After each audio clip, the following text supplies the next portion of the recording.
Originally I was looking at going to Europe, and then I remembered that it's actually cold over there, so I decided I'd head somewhere a bit warmer. I started off in Egypt, so I spent 2 weeks travelling around Egypt and then headed down to Zambia from Malawi, where I was starting my safari. As part of the tour group, you go along and they offer you extra activities at each different location. That was one that popped up and I thought, why not? Not everyone was quite game enough to jump. 14 of them did it successfully, and then lucky me was last. I was fine until I stood up and actually look over the edge, and they have you standing there, and the cameraman comes over and he's like, right, have you got any last words? And then when you your brain sort of flicks and you go, hang on, what if something does go wrong? You remember that 104 people had come up before me, and you see their faces, it looks like they had an amazing time. So I wasn't really worried, maybe a little bit nervous. As you go off, you see this blur of green and blue in the background because you're going really quickly.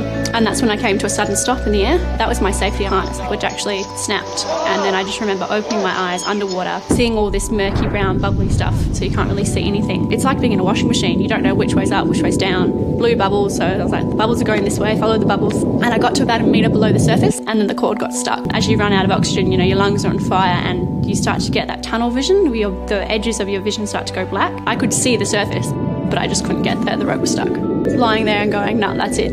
I want to get out of this. I don't want to die today. And actually had to turn myself back around, swim down under the water and yank on the rope until it came free.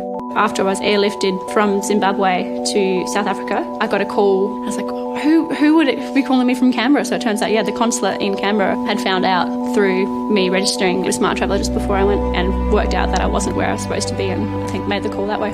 Register with Smart Traveller so they know where you are and what you're doing. And the other would be take out full travel insurance, something that's going to cover you for no matter what, unlimited medical expenses, so that you're going to be looked after if something does happen.